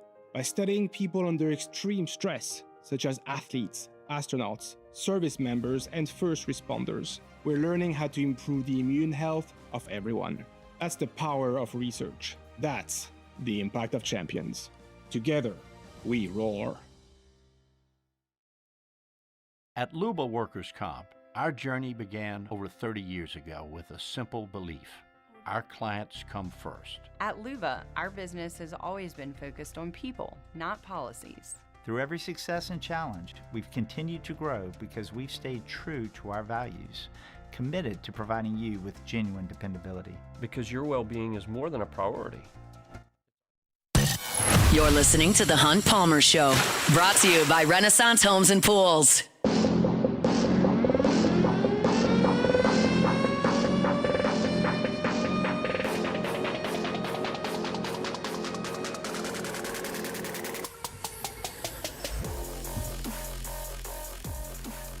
Renaissance Homes and Pools brings you our Wednesday shows each and every week. You're looking to get into the pool of your dreams. Contact my guy, Joey Blanchard. He's the owner, been doing it for a couple of decades. Dozens and dozens and dozens of folks in the Baton Rouge area have trusted Joey Blanchard and Renaissance Homes and Pools with putting in the pool of their dreams. No matter what that vision looks like for you, if you haven't made it a reality yet, contact Joey Blanchard. Sit down with him. Go through the process of designing that pool, customizing it to your specifications, putting in that outdoor kitchen, making it the place to hang out during the spring, summer, and fall. Like, we get outdoor weather here almost all year round.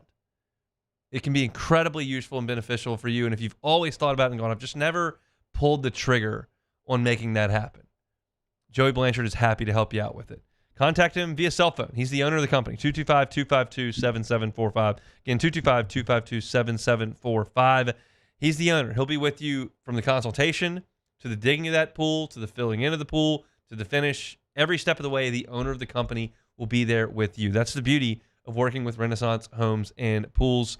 Contact Joey, 225-252-7745. Renaissance Homes and Pools, built by Renaissance.com. All right, let's talk some Saints. ESPN.com put together a piece about the 32 teams in the NFL and how they rank for the future. So you're looking 3 to 5 years down the line. That's very difficult to do because of free agency and the draft, but that's what they tasked some of their experts with doing. They had Ben Solak, Louis Riddick, Aaron Schatz, and Seth Walder ranked each team, quarterback situation, the rest of the roster outside of quarterback, the roster makeup, the front office, and the coaching staff. And then they put it together and ranked the entire NFL. Their ranking looks like a school ranking. A+ is elite, it's 100%. An A is 90-99. B is 80-89. C, 70-79. D, 51-69. You get the point. An F is below 50. And so Philadelphia got the highest score at 92.6, as you would imagine, coming off Super Bowl. And Baltimore's right there at number 2. And then Kansas City's at number 3. The general suspects, the Bills at number 4. And you got the Lions at number 5. Those teams have had sustained excellent play over the last couple of years, in some cases more than that. And that makes a lot of sense. And I didn't expect the Saints to be anywhere near the top. But I was curious, like, where the Saints would eventually grade out. And I kept scrolling. And I kept scrolling, and I kept scrolling, and you got to the bottom. Saints dead last, 32 in this list. They ranked the overall roster at 63.5. That's 31st in the NFL, second to last. Quarterback, you got 2 brand new ones essentially, 28th in the NFL. Coaching, 31st. And then the front office, the Saints received the worst grade in the NFL. That group gave the front office 53.3. That is nearly a failing grade on this metric. Now, I'm not here to yell and scream and rant and rave or kick the Saints when they're down because ESPN said they had the worst roster 2 weeks ago and they rated every roster and have them as the worst future. What I would like to do is point out this instance here. When you look at what they ranked and you look at quarterback, well, the Saints just made a change. You're not stuck with a quarterback now. You're not stuck with Derek Carr. You've made a change. You've got the opportunity for massive upward mobility because you have made a change. You're not locked in to a massive contract with an aging player who's underperforming or hurt. That's what you had with Derek Carr. You no longer have that. That's not the case for the Saints anymore. So you've got a chance, as I said, for upward mobility there. Coaching, you're ranked 31st. Well, that's because your coach has never coached a game before. Now, he may be the worst coach in the NFL. I don't know. But he might be great. And you've made a change. You're not locked in with a boring, old, proven liability, which Dennis Allen, in his entirety of his head coaching career, was that. He never won anything at 2 stops ever. So you don't have that anymore. So you've got a chance for rapid upward mobility there as well. So it's not that the Saints have underperformers in those 2 positions. They have unknowns. Well, unknowns get known pretty quick. And that's what we're going to find out. Now, the overall roster is a problem. To say you've got the 31st roster of 32 is a problem. But we know that the Saints used all their draft picks this year. We know that the Saints have some guys that are about to come off the books. We know that Derek Carr's gone. And there are some things that can happen in the next 18 months that can greatly improve the roster if young players from this draft class and last year's draft class emerge this year. Specifically, both of your tackles, your secondary with McKinstry, Riley, some of those guys, Brazee, and all of a sudden, that starts to turn upward. There is real reason for some optimism in some of these awful rankings. You just have to see it. Now, the problem is that you are locked into your front office. They're not going anywhere. Now, if you would have run this poll 8 years ago, that front office looked brilliant because the Saints were knocking on the door of the playoffs every year or in. They were knocking on the door of the conference championship often. Their restructuring of salary cap situations was thought to be masterful. And you would have gotten a great grade on these same guys 7 years ago. Loomis, not Ireland, he was late to the party, but certainly Kai Harley. And so they've done it before. They're just in a terrible position right now because of all those things that they did. And if you're a realistic Saints fan, I think you realize that ultimately it was always going to come to this. It was going to come to, yep, this is bad. We got to fix it. The likelihood that you were going to go from pushing every chip to your name in for Drew Brees and making all that work, and then right when Drew Brees walks out the door and then Sean Payton walked out the door, we're fine. Let's just pick it right up. Like, if you thought that was going to happen, that's ambitious. If you're realistic, you're like, okay, we were always going to have to reset this whole thing, and now that's happening. So maybe with a reset and getting some of these guys off the book and freeing up some money for the first time in well over a decade, things can get better. So I would suggest that this ranking, while unfortunate for the next 4 months of your fandom, like, I don't have any expectation for this season. So the next 4 months, not going to be a lot of fun. The fact that ESPN ranked the Saints the worst roster in the league 3 weeks ago and then comes back with a new panel, with a new exercise, and has the Saints at the bottom again, like, that's not great for the next 4 months. I get that. I'm not really trying to sugarcoat that. I have no interest in sugarcoating that. But I don't think it's sugarcoating it to suggest, hey, you've got these things that people think you're bad at. It's not because they know you're bad at it. It's because they don't know what you've got. And that's what this year is about. And that's what the hope is for the next 4 months. The hope shouldn't be, well, maybe they'll win like 13 games and get home field advantage. The hope should be, man, Shook, that was a hell of a Sunday. That was a great 3 hours. The hope should be, you see those plays Quincy Riley made? The hope should be, oh, now Brian Brazee's stopping the run. He's a multi-dimensional threat at defensive tackle. The hope should be, we got our tackles for the next 8 years. These two dudes have got it. The hope should be Olave and Shaheed just played 17 games at full speed. The hope should be Kendre Miller just showed me something. And if all that stuff starts to happen, which is not wildly unreasonable, this won't look like that next August. You'll be closer to the middle of the pack. You're at the bottom of the Saints rebuild at this point. I can see a situation where they lose a lot of games this year and draft another quarterback next year, but you're, from a roster perspective, save that one position at the bottom because you're expensive and old at a lot of places. But that's going to get fixed. Father Time will win that battle. Eventually, you won't be paying a ton of money to Cam Jordan. Eventually, you won't be paying a ton of money to Tyrann Mathieu, who just stepped away. Eventually, you won't be paying a ton of money to Derek Carr. Eventually, you will not be paying a ton of money to Taysom Hill. These are certainties in Saints land. Not like if, certainties. So things are changing. The outlook for 4 months is not good. I don't believe the outlook for 4 years, based on this poll and this metric, has to be doom and gloom. I don't think that. But you've got to see some stuff happen over the next 4 months to reinforce that positively. That's the entirety of this situation with the black and gold. So yeah, it sucks to click on the ESPN article at the top of the homepage and go, oh, where's my team? Last. That sucks. But you understand you're not trapped at last. You're just there for what we hope to be a very brief time. That's a look at the New Orleans Saints today.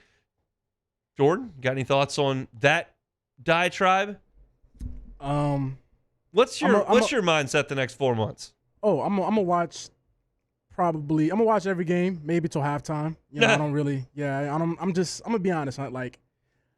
I'm not as optimistic about this. I'm not optimistic at all. I'm more in the about the franchise or about the season. I say both for the time being. I think the Saints are gonna be bad in 27. I think they won't drop the quarterback in 26. They might see a little something out of Shuck, maybe give him one more year, and then at 27. Like, I really think they're hell bent on trying to get Arch Manning. I just have a little weird conspiracy that will be the first quarterback they take in the first round since Archie, his grandfather. Like, that's how they want to do it. I think the Saints will be bad. And this hurts. Like, this hurts from me having to say this, but like, I just think it's really nothing positive other than, you know, maybe the O-line will come together with Banks and Fuaga. Maybe that might be able to come along. The defense show promises. The defense show flashes in the preseason game. I know they're the bench guys, but the fact that the offense look how they look and the defense was pretty solid, you know, a little bit above solid. So I think the defense will be serviceable this season. I just don't have really much upside with the offense at all. You know, your weapons lack desperately. You didn't draft the receiver, and like we said, Chris Olave is a hit away from retirement. Shaheed can't stay on the field too, so it's like you're out of weapons. You have no speed for real other than those two. You don't really have no depth, so I just don't really see a universe where the Saints win more than 5 games this year. And that 5, and, you know, I told you before, I said 3. You know, one against the Falcons, one against the Panthers, and then, miscellaneous. By the way, in this ranking, with the future ranking, just combine those two words. The Panthers and the Falcons are both in the bottom 7. Yeah, so those are the guys you're going to beat up on. I think the Bucs are going to run away with the division probably this year. And maybe we'll see what Penix looks like, but I think the Saints they'll at least beat the Falcons once and beat the Panthers somehow to beat the Falcons. But I see a 3-win football team, man. I don't, maybe Kellen Moore can. I'm just hurting, dog. I'm hurting. I'm hurting. Well, on that note, we'll step aside and come back with more. It's the Hunt Palmer Show. The Hunt Palmer Show. Renaissance Homes and Pools. Renaissance Homes and Pools. Built by Renaissance.com is that website. I tell you about them every week. I talked to Joey Blanchard a couple weeks ago, and I said, what is the general time frame it takes to start a project with a pool and finish it? He said, obviously, it depends on the scale of the project. Obviously, it depends on the weather. But generally speaking, 6 to 8 weeks.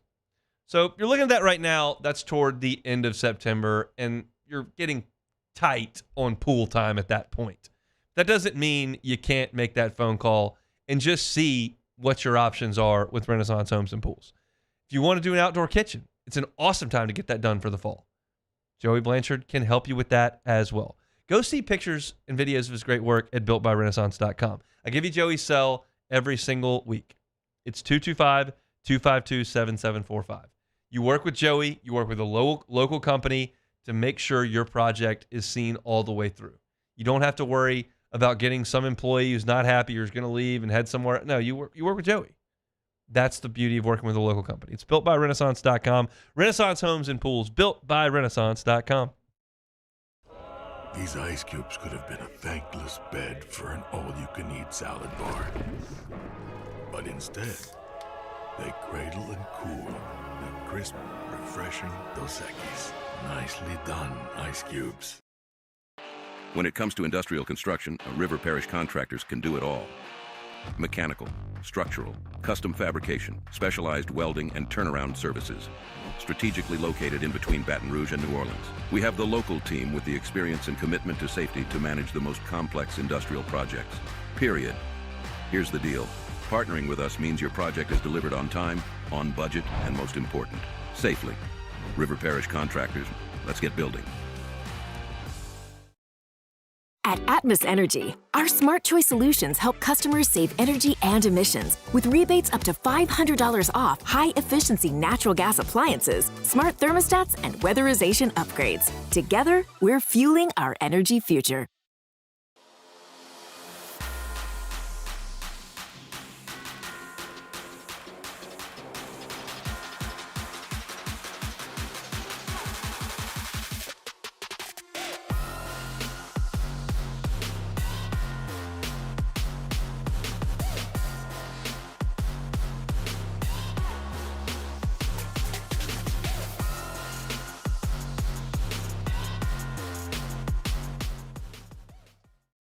Man, age is just a number.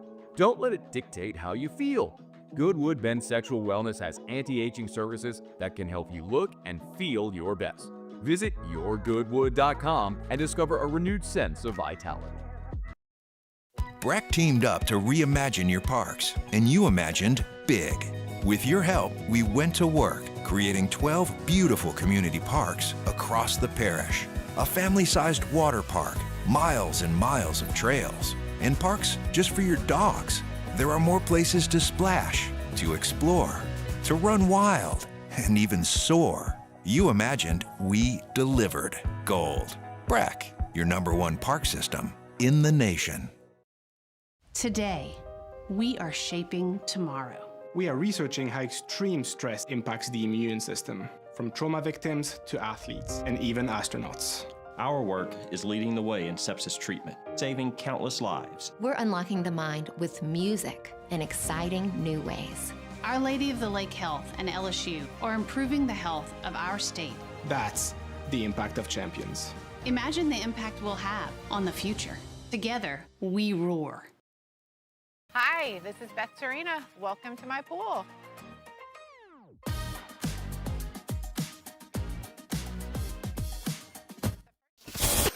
This is the Hunt Palmer Show, brought to you by Renaissance Homes and Pools.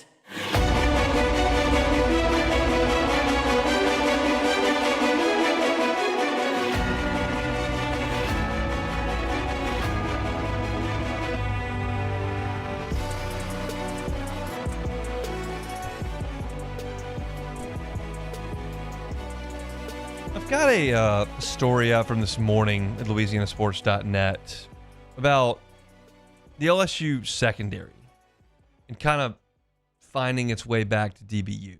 And make no mistake, the product that has been out there really the last 5 years, since 2019, has just not been representative. In 2020, Stingley was in and out. Ricks was a true freshman.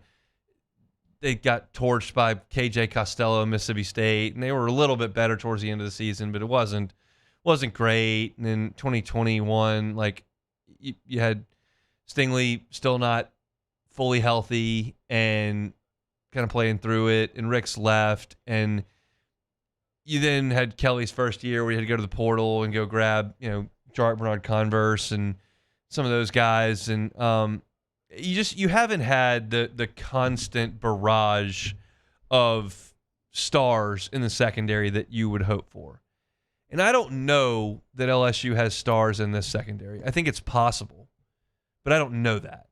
There are a lot of falls that I've been watching this team, covering this team, paying attention to this team, where you knew where the stars were in that secondary. But Ashton Stamps talked to the media yesterday and spoke about the confidence that he now has that wasn't there his first year. I mean, it was 2 years ago. That was a terrible 2023 defense. he was a 3-star recruit, as he said yesterday, the last guy to get an offer in his class. And he is out there trying to run around with SEC athletes. And he just wasn't ready to do it, but he had to because they didn't have anybody else. And it's hard to be confident when you're giving up truckloads of passing yards. It just is. And last year, Stamps was a very productive player. You look statistically at what he did last year, and you're talking about a guy who was, I believe, second in the SEC in pass breakups with 14 last year. And that's a heck of a year. He didn't have an interception, but he did a third in the SEC in pass breakups. I want to make sure I had that right, with 14. And that's solid. But LSU still wasn't very good last year in pass defense. They're going to be better this year. I can see that in fall camp. I've told you this plenty of times. The reps we saw in fall camp the last 2 years have just been dominated by the offense. And you saw a team that was 118th out of 133 in pass defense 2 years ago. And last year they were 76th. That was 10th in the SEC. That's not good. That's bad. And so Stamps said, look, we brought in Mansour Delane, and that's a dude who knows a lot of ball. We talk about it. And then he talked about his communication with the safeties, with Cooley and Halsey. He talked about them using virtual reality with Clemson's stadium in the background and Clemson's players there, and you each put on a VR headset and you're looking at the same thing, and you can communicate that way. But he said that there's a confidence that those guys have that he hasn't seen before at LSU. And as I think about the LSU defensive back groups that I've seen out on the practice field, all I think about is confidence. That's all I think about from guys like Patrick Peterson and Morris Claiborne. That's all I think about from Tyrann Mathieu and Brandon Taylor, Jalen Mills, Derek Stingley, Christian Fulton, Eric Reed, Jamal Adams, Grant Delpit. Like, all I think about when I think about those guys is confidence and edge and swagger and playmaking and highlight reel stuff and Thorpe Awards and first-round picks and multi-million-dollar NFL contracts. And you're not there yet, but you're working in the right direction. I think LSU is going to be very good at safety this year. And I think my confidence level in LSU's cornerbacks from 3 weeks ago to today has grown. We talked about Pickett at the end of hour number 1 with Meet the Freshmen. We're talking about Stamps now, Delane. I think LSU is starting to get back to its roots with DBU. Now, look, that first game, this sounds like last year because I was talking that first game, Lincoln Riley, Miller Moss, throw it all over the place. It sounds like last year. That first game, Cade Klubnik, 3 stud receivers that were awesome last year for Clemson. That's a heck of an opening test. But I think when the dust settles from that game, whether LSU wins or loses, I think you'll learn a lot about what this cornerback and safety group have. And my gut tells me it's going to be significantly better. I think they're going to make plays on the ball. I think they're going to get turnovers. I think they're going to make tackles. I think they're going to talk trash. I think they're going to put that DBU label back on their chest. Because that was a brand play. That was a look at me play type deal, but it was real. It was a real thing. And it has been gone for 5 years. Gone. And to me, I think you're looking at a group that may be able to reignite that fire. Tyrann was here the other day.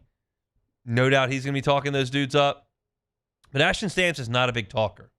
And for him to say yesterday in the press conference, like, I'm more confident now, everybody's more confident now, I think you're going to see that on the field, and I'm excited to watch it.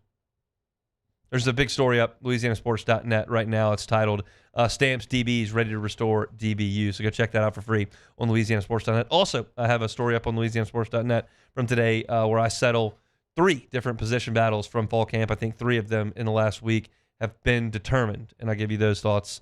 Did at the top of the show, but also for free at LouisianaSports.net. Appreciate it if you go check that out for free right there on the website. We'll come back and close it out. Wednesday edition of the Hunt Palmer Show.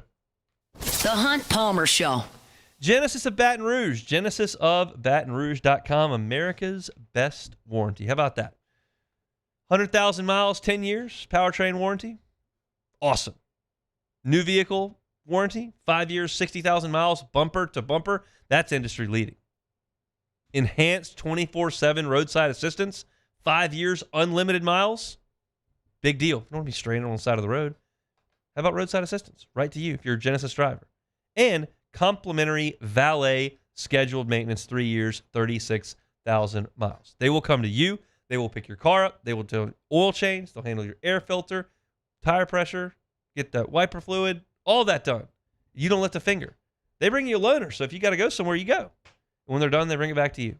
That's the beauty of being a Genesis of Baton Rouge customer. They're at Airline and PQ, across from Women's Hospital. Check them out online at GenesisofBatonRouge.com. That's GenesisofBatonRouge.com. Flight by Yingling is raising the bar by crafting the next generation of light beer. With only 2.6 carbs and 95 calories, this is premium refreshment 6 generations in the making. Flight by Yingling. Raise the bar. Parish Construction and Roofing. This is Coach Kim Mulkey. Go to parishbuilt.com for all of your roofing needs. From your hometown, parishbuilt.com.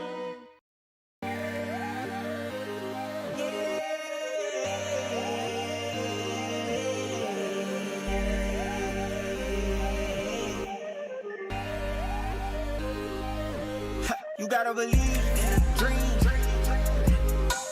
Believe. You gotta believe in a dream.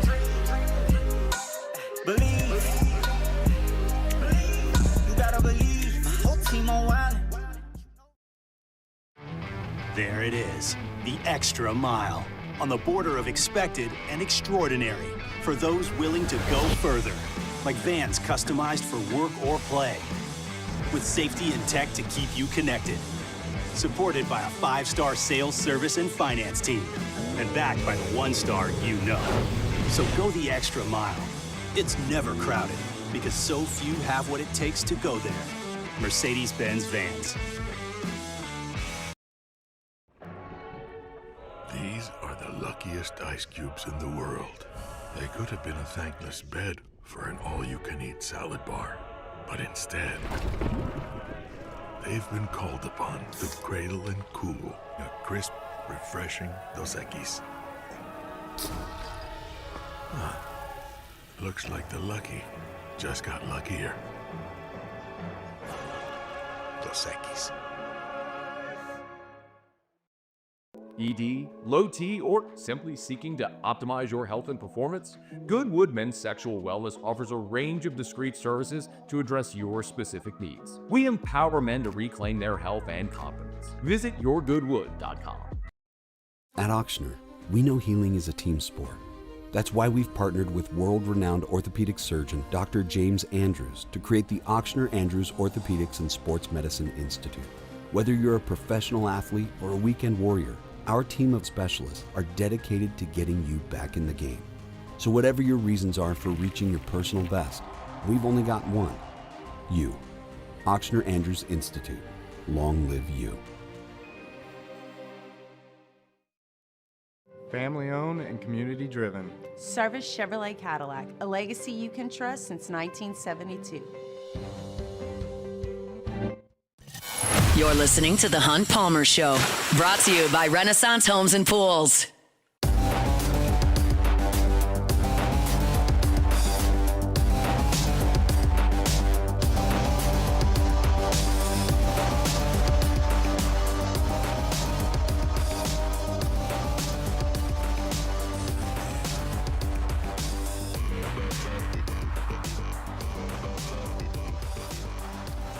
Wednesday show is brought to you by Renaissance Homes and Pools. We are about done here. Been a fast-moving show. They all seem to be moving very, very quickly these days. I've talked about that a few times, but the weeks aren't going very quickly.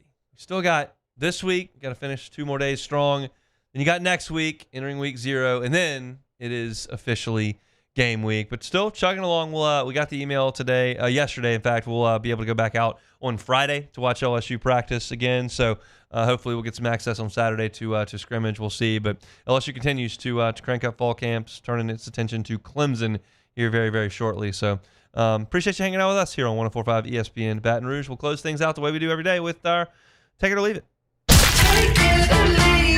Take it or leave it. Take it or leave it. Presented to you by Flight by Yingling, the next generation of light beer, crafted by America's oldest brewery. Today's hottest stories in sports, news, and sometimes even Hunt's life. The question is, will he take them or leave them?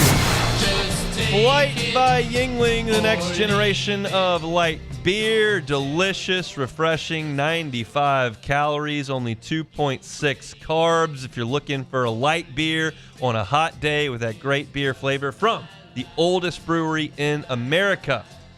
It's Flight by Yingling, the next generation of light beer.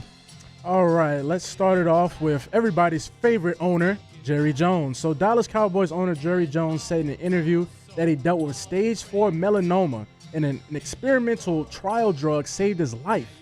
Jones told the paper he was diagnosed in June of 2010 and began treatment soon after. Over the next 10 years, he said he had 2 lung surgeries and 2 lymph node surgeries. Will Jerry Jones live forever? Take it or leave it. It reminds me of that South Park episode where all you got to do to cure your disease is have money. If you just have money, you just cure your disease. I'll leave it. I don't know that he'll be around forever. I think there are Cowboy fans that they probably have some cruel intentions, quite frankly. Yeah. But Jerry's going to be around. He's going to make all the calls until he's not around, and those calls have not netted a lot of success. As y'all are now well aware, the Cowboys now have the longest NFC drought reaching a conference championship game, period. Now that Washington went last year, the Cowboys have now – it's been the longest since the Cowboys played to go to the Super Bowl.